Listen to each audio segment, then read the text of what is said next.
And welcome back, Screamers, to another round of 0-Point reviews with 2010's Insidious. I've never seen this one before. Kevin has. So this is at his recommendation that we commence with our evil season of our 0-Point review offerings. Kevin, tell me how you first saw this one. At the back of a comic book. I saw the preview for it in the back of a Spider-Man, I think. Yeah. And I just disregarded it because of its rating. It was PG-13. I was like, all right, then, nah. Yeah. And then later on, my boss recommended it to me. She said it was absolutely fantastic. I was like, how good could it be at PG-13? She's like, it's going to scare you. Okay. Good boss, bad boss. That's how you really frame that. Good boss. All right, there you go. If it was bad it was boss, good it'd be boss. Like, I love you, with Pam. a grain of salt. A whole heaping bag if they're talking about like the Saw movies or something. I'm kidding. For her to have told me that she liked a horror film and enjoyed how much it scared her, I was kind of like, who are you and where is my friend? So yeah, I was very intrigued at first to see it, but skeptical at the same time. Okay. Yeah, I kind of liken this a little bit to like, I know I'm going to get flack for this. I don't care. I like Darkness Falls. It's the one about the Tooth Fairy. And I really like that one. It's very enjoyable. That was PG-13. That's the kind of movie that proved to me horror could be done in PG-13 if the atmosphere and the writing is good. I know you can argue about the writing of that movie. I don't care. I like the movie for all of its flaws and wonderful things that it did present. But to this movie's pretty much point of view, I felt the same way watching this for the very first time. And I watched this on Max. So if you're looking to stream it and you have Max or HBO Max, however you want to call it, this was really fun to watch on that. And I think I'm going to maybe go ahead and get this set eventually, because the way this movie ends is basically there's more to this story than just this movie. And but I got to say, like, walking into this movie and how it first started in the first couple of minutes, I just kind of sat there going, so am I going to be on my phone this movie, or am I going to actually take any notes? Am I going to enjoy this? And after about 5 minutes, it kind of settled in to what it was setting up for the whole movie. And bit by bit, it got rolling a little bit more. You got it used to the characters. You're thinking the dad's a freaking idiot for a bit. And, oh, we're going to wait till the end of the movie before he realizes, hey, we have a problem here. And thankfully, the movie doesn't take that long to get to that point. And it actually builds to a great point for him, at which point the third act of the movie officially starts when that revelation comes around. So I really appreciated the structure and the story of this, and I really enjoyed it.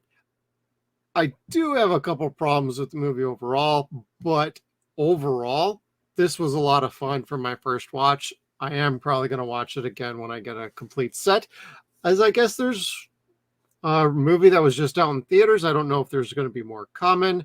Kevin's more the aficionado on these movies than I am. And just to throw it out there, I still haven't seen the Conjuring movies or the Annabelle or any of that. Okay, so just so people, if you haven't seen this and you have seen The Conjuring and you didn't like it, give this a shot, because it's 100% different. Yes, it's still got Patrick Wilson in it as the main character, but he's not Ed Warren. He's very much Josh something or other, who is a great husband, an even better dad sometimes. Yeah, like it takes Josh quite a while to get it, but once he gets there, he's 110%. Like, he's the much better type of character. It also helps that this is all fiction. Like, none of it they can claim to be true. The Conjuring movies, they claim to be true. Yeah. Yes. With people that pretty much we know turned out to be charlatans. So you have to watch those knowing that, like, you have to know that they lied about Amityville. You have to know that all of it was bullshit. And they kind of show that to you just a hair in the second movie there for Conjuring. These remain entertaining. Those don't. Within that trilogy, excuse me, I'm sorry, there's 11 pictures to the Conjuring universe at this point. But within that trilogy, yeah. Gosh, I got some catching up to do. Yeah, it's like 9 or 11. It's some redonkulous number. It's like, okay. Oh my god, it's like the Fast and the Furious movies. I stopped after the second one, and there's like 9 more now. Only one of the Annabelle movies was any good, and that's the movie that the Warrens were in. And you're like, oh, okay, this is about the story about them bringing it home. That Which was one the is only that? good Is that one. the first Annabelle movie, or is that like Creation, or I don't know. I'm just curious. Homecoming. Okay. Homecoming. Again, it's got Patrick Wilson and Miss Vigar in it just briefly, but they're in it. Yeah. Okay. But that one was a lot of fun. It was more like watching a Goosebumps movie, but whatever. It was still a lot of fun. These consistently remain scary. They really do. These movies have flawed but fun characters. None of them claim to be professionals, more or less. Elise does, obviously, but yep. That's going to Zero.Point. These guys are a lot more fun. It's a little bit more Ghost Adventures type stuff, and it's more believable because it's fiction. You know it's fiction, so you could dig it. The other stuff was nonfiction, but it's bullshit. It's funny how that worked out. Well, eventually they had to find a nut, I guess.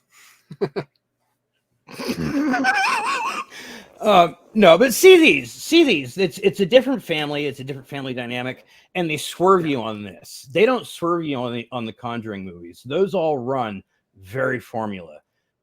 Oh, okay. These, you get the you talked about the Tooth Fairy, which is based on the Boogeyman, which is based on Friday the 13th Part 6. This would be similar. This starts off in the same way where you're kind of like, oh, this is kind of like Poltergeist. And they swerve the shit out of you. They take a right turn like nobody's business. Where it's like, yeah, instead of a haunting of a house, again, it's the haunting of a particular person. Yeah. And it's really crazy. I need to get where I need to be with my slides. Sorry. No, that's okay. I mean, the movie's highly enjoyable. Like I went in with like no expectations and thinking, well, it's James Wan. I've heard his horror movies are pretty good. I'm very far behind on James Wan, unless you count Aquaman. I hope his second one is in and out of the theaters within the bat of an eye, because I'm hearing it's horrible.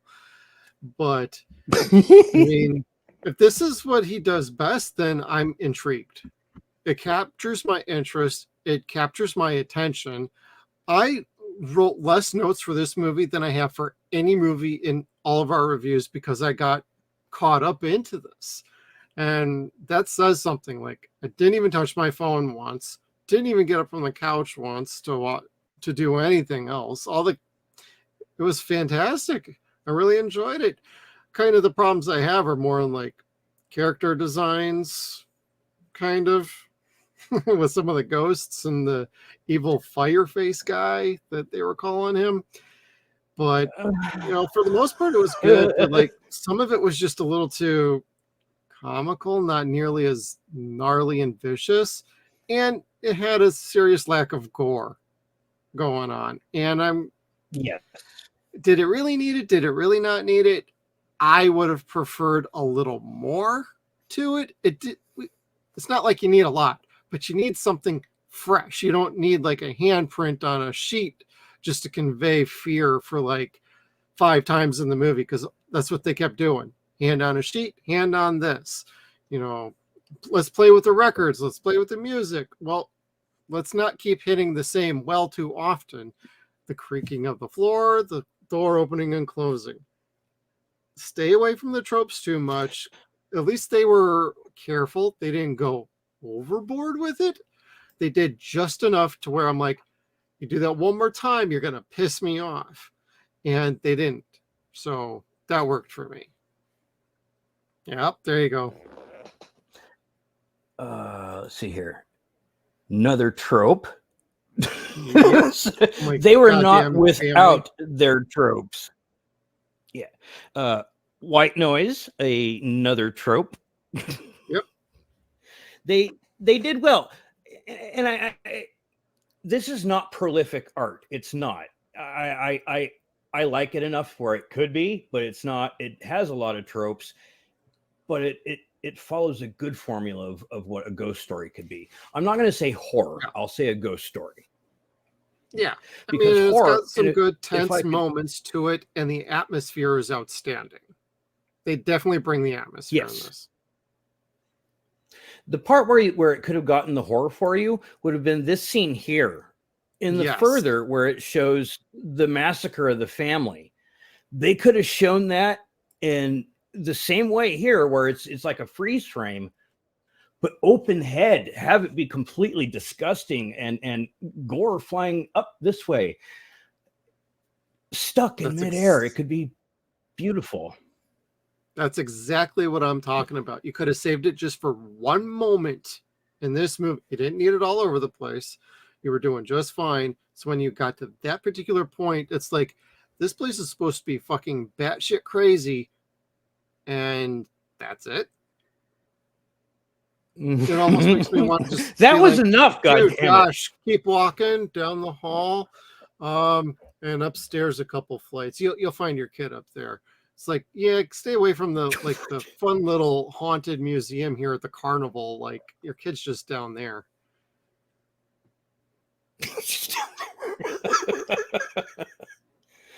Oh, but I dug this. It was a lot of fun. And here's something that I was thinking about today, because we're going to be talking about Halloween soon, and Halloween's coming up. Is I think most of us, like within our age group, saw Halloween already knowing that Laurie was Michael's sister, and so there was already kind of a bit of knowledge of the lore of Halloween before you watched the first one, or as you were watching the first one.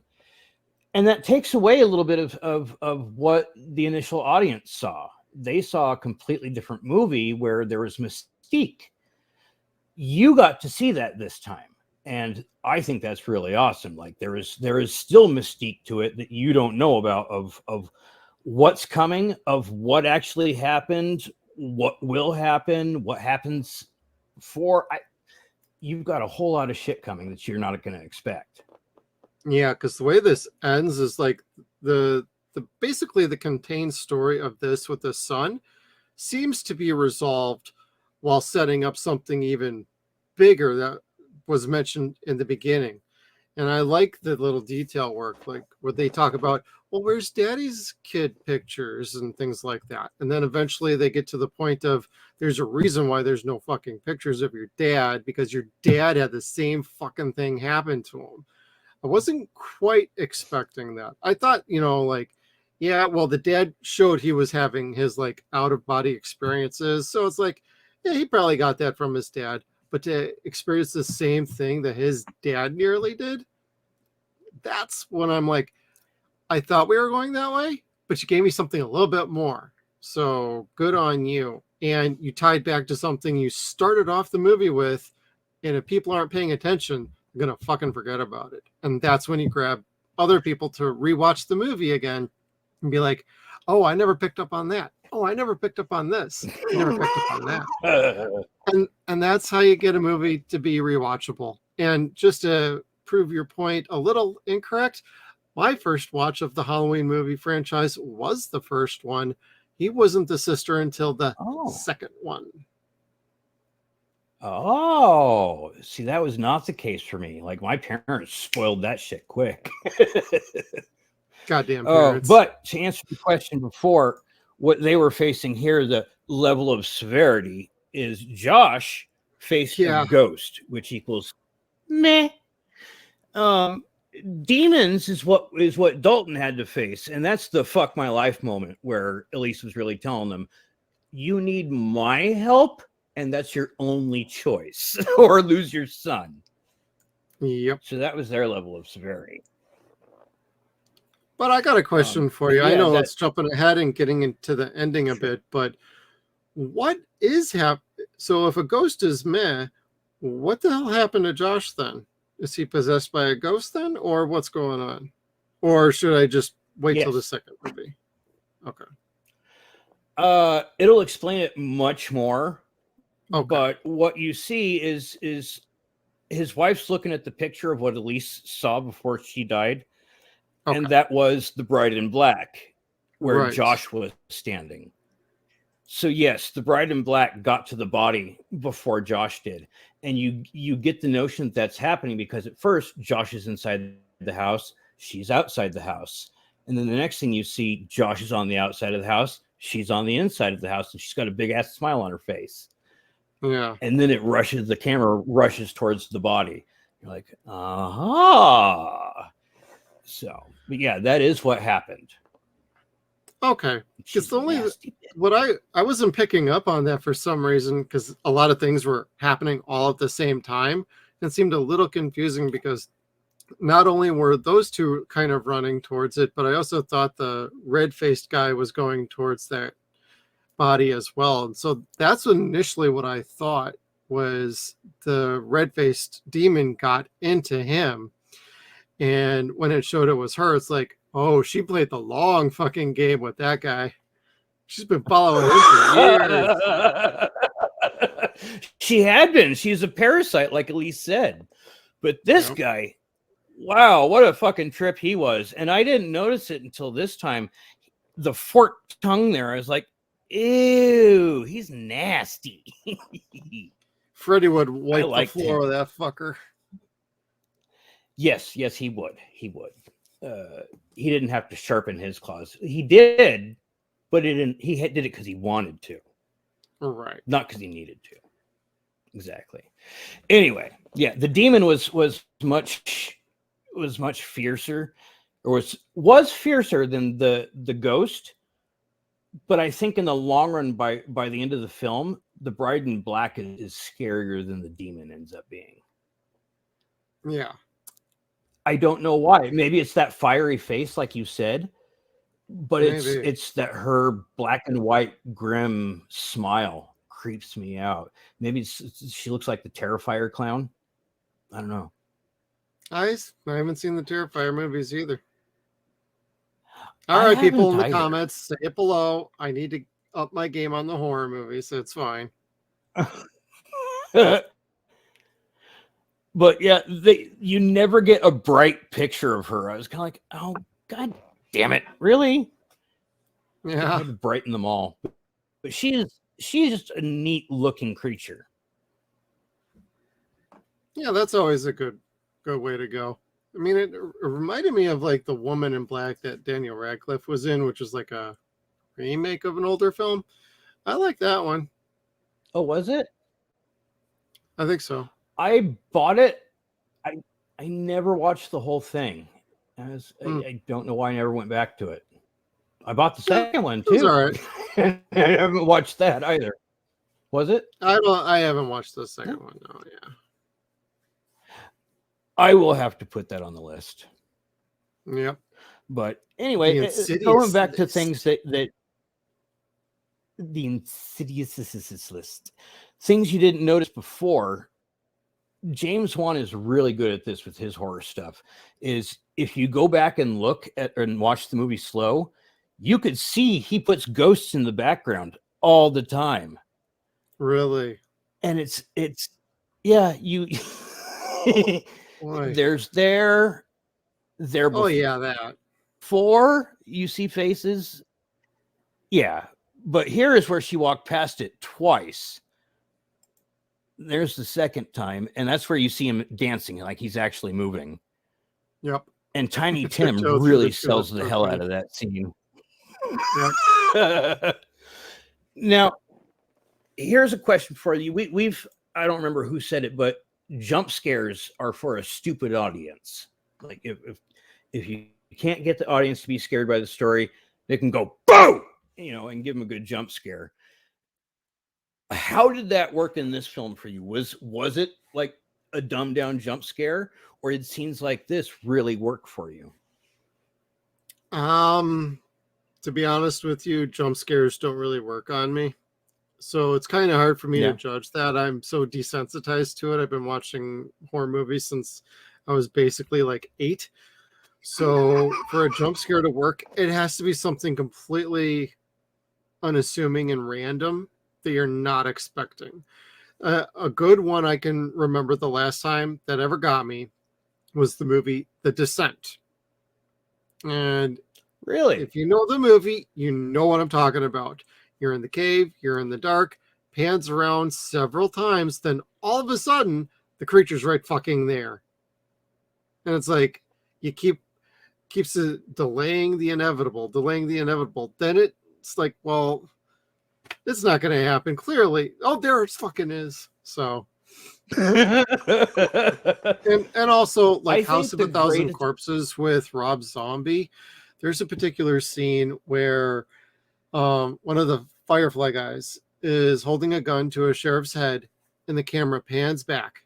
It's nothing but quiet. Pans back.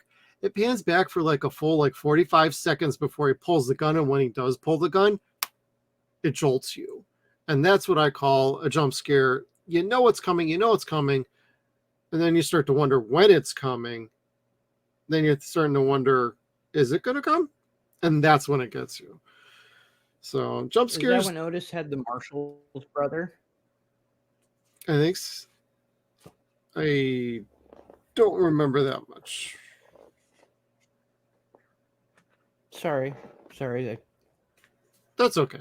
It's just those are the two big jump scares I remember getting me the biggest in recent memory. Otherwise, just they don't really work on me. What did you think though? I did like this one. I don't know why. I think it was because the kid was the same color as sepia almost. Like he blended into the background and he jumped out of this colorful place and he just looked out of place. But I have seen better jump scares. The Conjuring has a really good one. This one's okay. I think the best jump scare, the only one that's will always make me shit my pants, is The Exorcist 3, where the lady goes across the hallway. Oh, that gets me every time. Yeah. Yeah, I'll say I when don't we know if it rewatched makes me that stupid a year or two ago, that got me then. Because you're waiting for it and you know it's going to happen. Right. And Blatty makes the scene go on for almost 3 minutes before anything happens. Amazing. Right. It's instant laxative. Yeah. There you go. Anyway, cure what else? Yeah. Kevlox. Yeah. The show finally got to this shitty point. We did it. Sorry. You are welcome. More or less. You're welcome, all. Did you notice the cameo? There was a cameo from another James Wan film. Jigsaw. Billy. I did see that. Billy sitting back there on the. I love him. I love that doll so much. I used to have a mask. Really? I had to get rid of it when I had kids. Mm-hmm. Yeah, I don't know why. Just put it in something storage? I always had. No, because we didn't want to pay for storage at that point. And then 2, I had one in storage that my dad was supposed to be taking care of. That was my Michael Myers mask. And we'll go to the story next week. But that turned into a liquid. Yeah. It melted completely. Yeah. I don't like storing masks. It's bad memory. Yeah. I got a story too. Yeah. That'll be next week. Fine. I can't hold my stories. Whatever.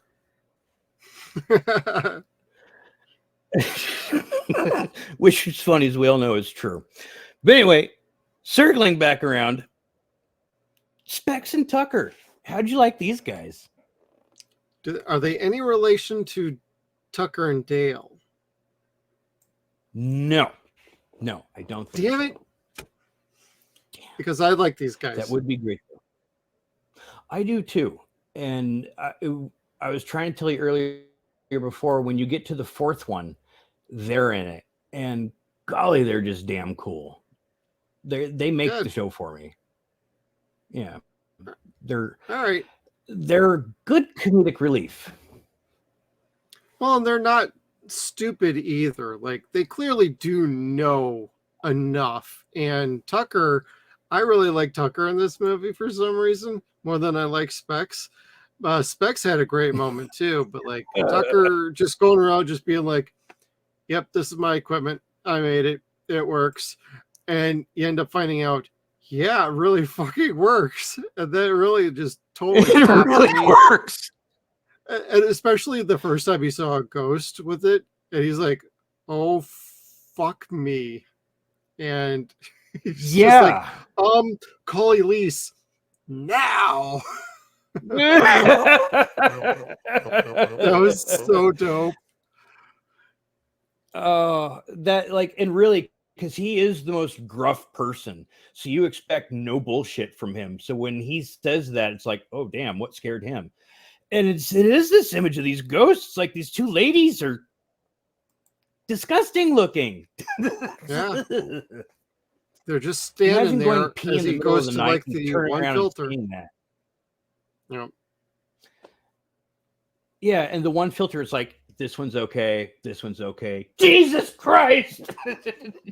Yeah. And I don't know, that would be cool if shit like that actually worked. Yeah. And later with Specs, we get when they're doing the channeling scene and they're all wearing the masks and he's got the ears on and he's like writing down what they're saying. Man, that's when he kind of popped and stood out for me. Like, holy shit, this is getting wild. I felt bad for him during that scream though, because it looked like they actually like gave him some feedback there. Just they had to have. Yeah. It looked painful. So. Hey, if you want a real reaction, sometimes you gotta pipe in something. Yeah, and speaking of the mask, that was so different that you're kind of like, okay, this is no longer just a trope of a seance. This is something different. I don't know what this mask is. They don't exactly say what the mask is. Right. They give you a vague clue that it goes to his ears, but that's about it. So, I mean, they give you the tropes, but then make a little bit better or give it a little bit of mystique at the same time. Yeah, I like that they take the tropes and keep them fresh. They spruce them up because these things, they do work. It's not like it's a failed trope of like for 40 years straight and hey, here we go again. It's something familiar, lure you in, and then let's start doing something a little bit different just to update them. And that's fine. Yeah. And they work. For me anyway, they work. For not being R-rated, this was spooky and creepy to me. And it was in the writing. It was in the acting, and it was in the special effects, which are very slim. Some of them are not so good. Where, oh golly, there's the picture of the devil behind Josh. Yeah. Which I wanted to say, this was really good because you only see half of it, and that's going to leave the imagination to create the rest of it. But it's also shitty CGI right there. We'll call that for what it is. There's a handful of scenes like that. Cool. Yeah, but then there's other scenes where he looks really cool, like where he's the silhouette, and it's during the mother-in-law's dream, and she's saying, "What do you want?" And it shows the arm creak and point towards Dalton. That he looked cool. Other times where you see his tail kind of flipping about, it's like Deep Rising. All right. All right. Whatever. Take it for what it is.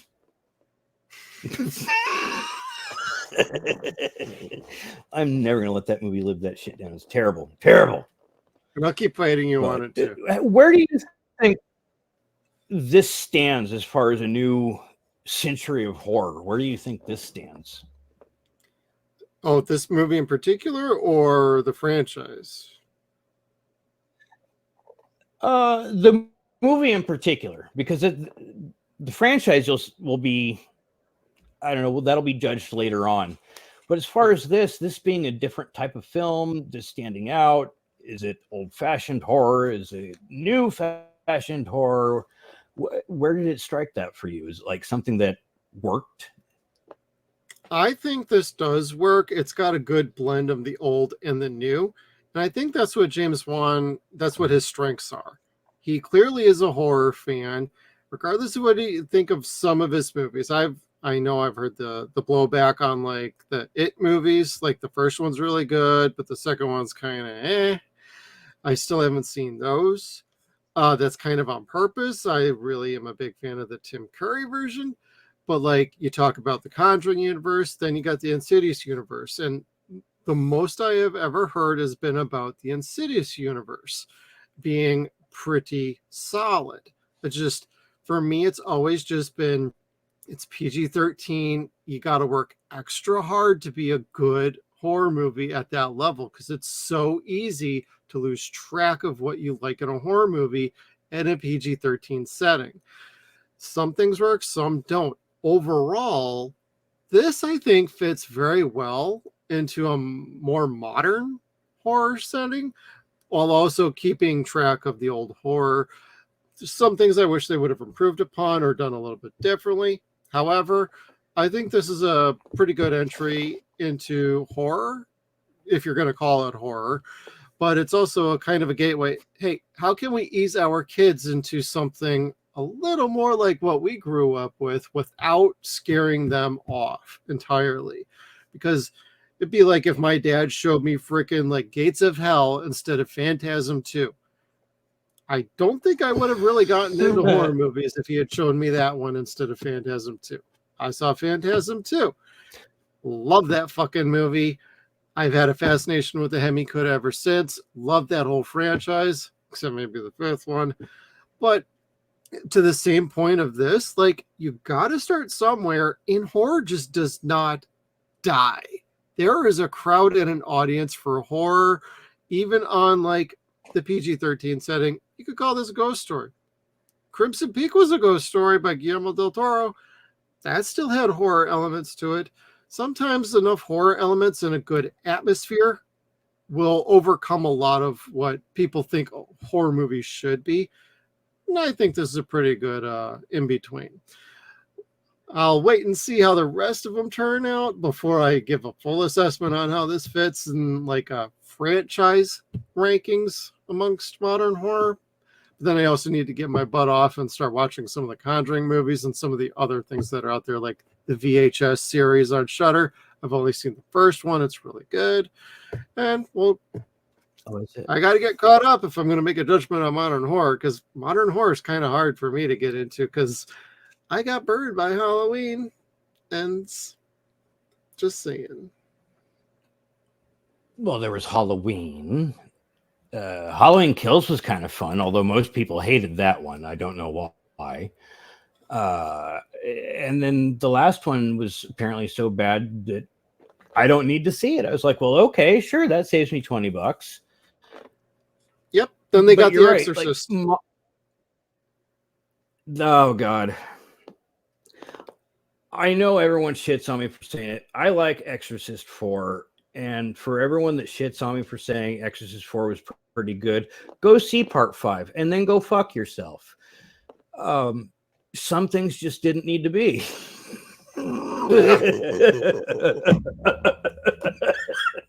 No, really. Modern horror is hard for me. Anything into the new century that's not Rob Zombie, and I know that only goes so far with some of those movies, is hard for me. This is one of the flicks that clicked really well. It clicked well because it's in spite of itself. It doesn't have gore to it. It had more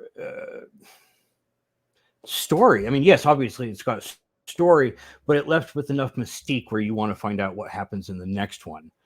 Right. It leaves you questioning who these characters are. Are these the only people that can do that? Where are these monsters coming from? There's a whole bunch of questions that the first one leaves you with. Not a lot of horror films like leave you with a whole lot of questions, like beyond, is he still alive? Is he going to come back? Is he going to come up and stab you? Like, they're not that intelligent. This gives you a little He bit escaped. He escaped. Well, we watched Halloween like 4. So much Jason and Halloween.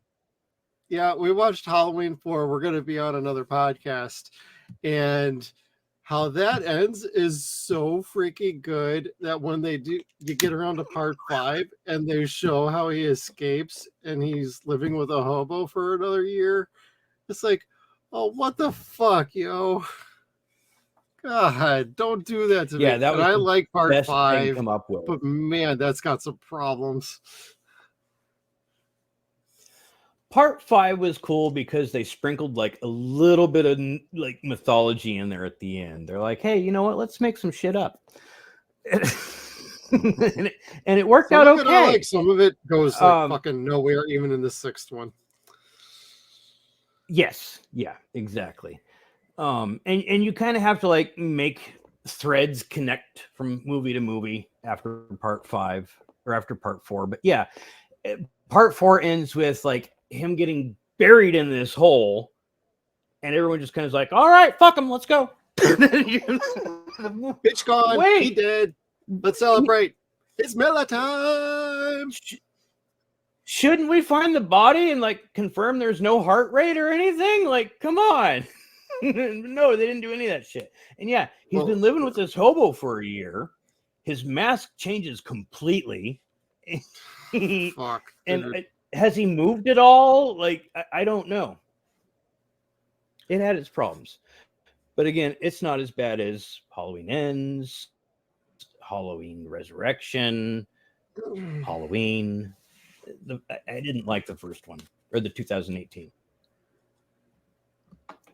Well, to kind of circle back around to Insidious here, instead of our 0 Point onto Halloween, how do you feel like, if you've seen most of these, how do you feel they've gone from like 1 through 4 or 5, whatever you've seen?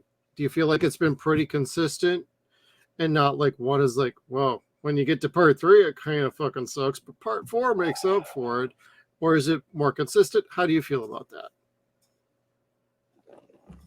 Okay, so here's what I'll say about that is like movies like Saw. Again, we'll talk about Saw or use that as an example because it's the same people.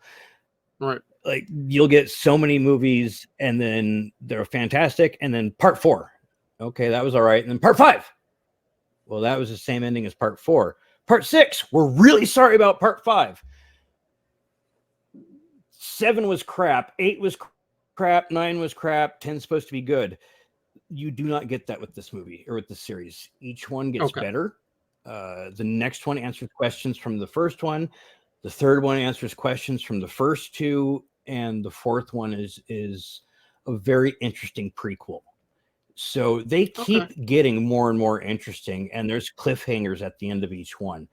And I really can't wait for you to see where the lore starts. Yeah.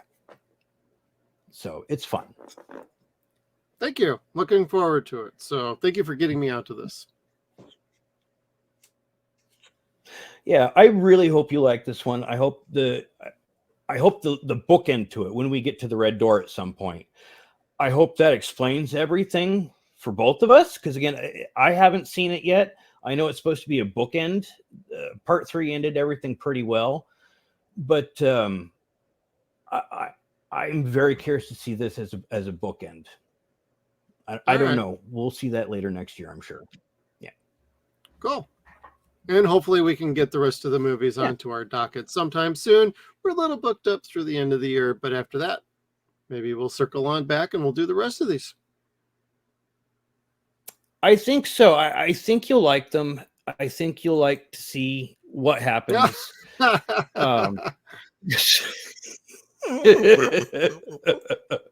Here's what I will say about that. There is no Insidious. There is no like character that strings, like no bad guy that strings everything along.